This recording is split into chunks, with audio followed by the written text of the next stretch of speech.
Okay, hi there. I'm going to show you how to take your carburetor off. A couple of tools you're going to be needing are a pair of pliers, a 10mm spanner, preferably with a ring neck on it, just to make it easier, and a flat-headed screwdriver. Now, the flat-headed screwdriver is just to take off the air filter. Assuming you've already done that, you can disregard the fuel filter, the flat-headed screwdriver. So what you're going to do next, there's a wee clip just here, a wee butterfly clip, just a wee bit of wire. You can either pinch it with your fingers, the chances are you might need to use a pair of pliers just to get a wee grip on it, squeeze it together, and then just move it up out the way. See that there? That's out of the way. Then what you're going to do, you take your 10mm spanner, and you're just going to put it on the nut and take that 10mm nut off. I've already loosened this off just to make it a wee bit easier, but it's merely just to show you how to do this if you've never done it before.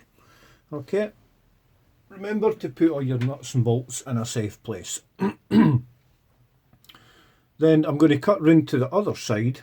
What I'm going to do is, after I've moved this wee clip up out the way, I'm just going to quite gently pull your fuel hose off the top. Okay, I'll move that out of the way, and you should be able to see the top of the fuel hose there. That's where the fuel intake goes into your carburetor, that wee one there. So just move your fuel hose out of the way. Okay, I'll switch round to the other side and show you what to do there.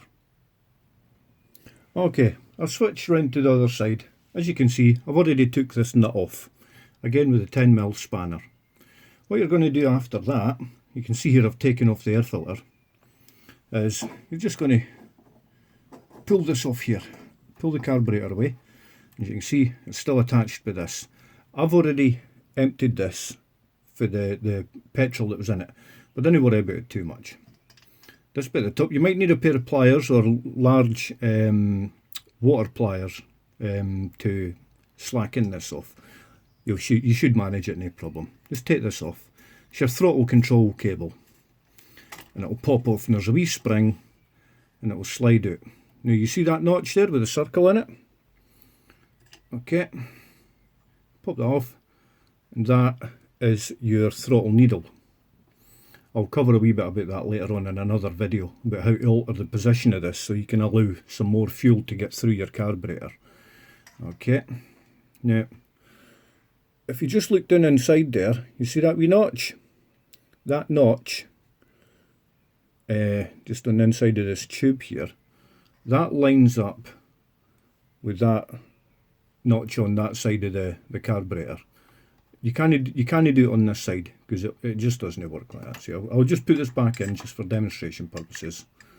Okay,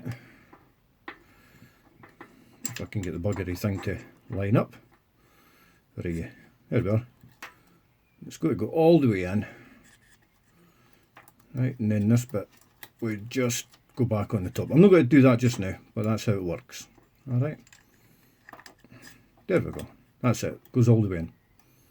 Right, so that is how you take your carburetor off. Dead simple. Putting it back on is a reversal of what you've just done. Right, make sure these are lined up. So I'm just going to pause just now. Okay, now remember those nuts and bolts I told you about for the carburetor? That's these here. Apart from these two, because these are from my headlight rather. Okay. Now, if you want to clean your carburetor, what you're going to do, take your flat-headed screwdriver, just take these bolts out. Remember, you've already emptied this of fuel. Just tip it upside down.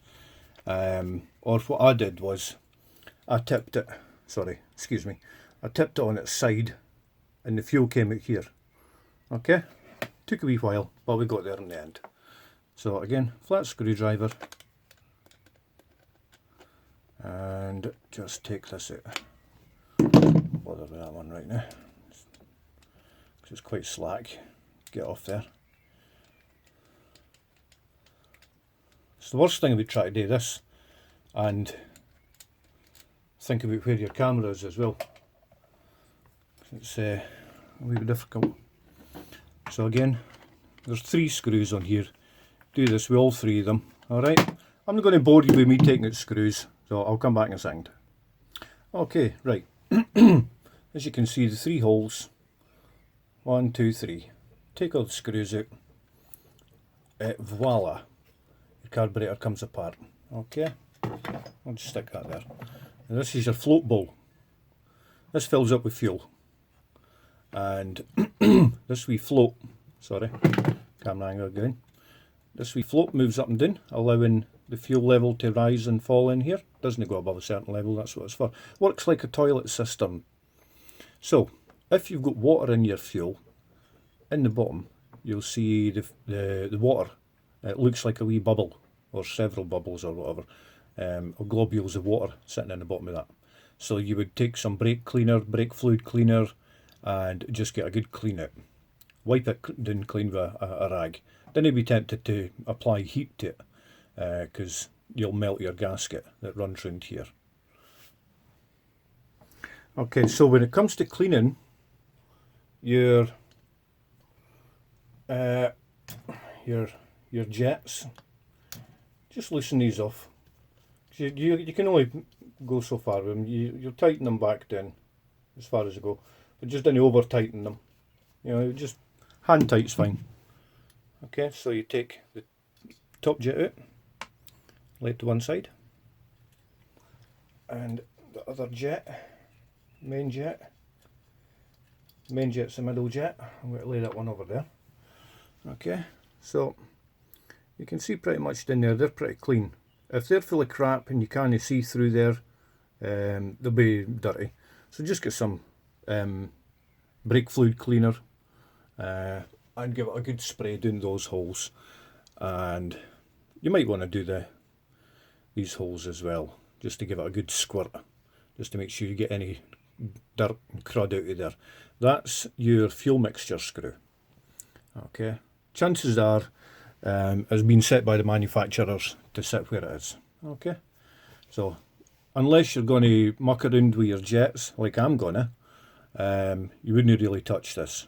If you close it, you're restricting the fuel. If you open it back up, you're letting more fuel out into the engine. So you don't really want to fart about with that if you don't know what you're doing. Okay, so now that we've covered cleaning these jet holes out, you're just going to reassemble it again. So this part of your cover goes over there like that, and you put your screws back in. Okay, so one of the other things I'll show you is what your choke does. You've all used your choke. I didn't really have to use mine, just because I farted around with my fuel air mixture, except when it's really cold, then you have to use your choke. Basically, when your bike's running nice and warm, your choke is off, right? That's your choke in the off position. That's allowing all the air to get through to the carburetor and through here into the engine. So when you're starting up and it's cold and you move your lever up, it shuts the choke. It is called the choke because it chokes the amount of air getting into the engine, so more fuel's being burned. When it's cold, you need a wee bit more fuel. And to make it fully closed, as in full choke, that's what it does there. It shuts the choke completely off, restricting all the air. It's just fuel running into the engine, which isn't, I've never had to use it because it really doesn't work. I've never been able to start my bike using full choke, so half choke's fine. Once your bike's running, no choke. That's exactly how your choke works. So once you've done all that, and you've done your screws up, I've not done my screws up because I'm going to be drilling out my main jet to make it slightly bigger if I can, using some very fine width of your hair drills to open up the jet a wee bit. I'm going to see how that goes. Could be disastrous, might be spectacular, but we'll see. So once you've cleaned your carburetor out, just put it back together like that with your screws back on. And the fitting is exactly the reverse of what you did to take it off. Now, remembering that wee notch, you can just see it in there, That lines up with your slider. Pop it all the way in, button this back up, put your bolts back in here, your fuel hose back on here, slide your clip back on, tickety-boo, ready to go again. Okay, thanks for watching. Click like and subscribe. You can share it as well to the Keeway Superlight International Community page, or to your friends and family, or whoever else has got a Keeway or other sort of 4-stroke 125, because chances are they're probably similar to this. This is a PZ26 carburetor, as you can see there. Okay, thanks for watching. Thank you. Bye.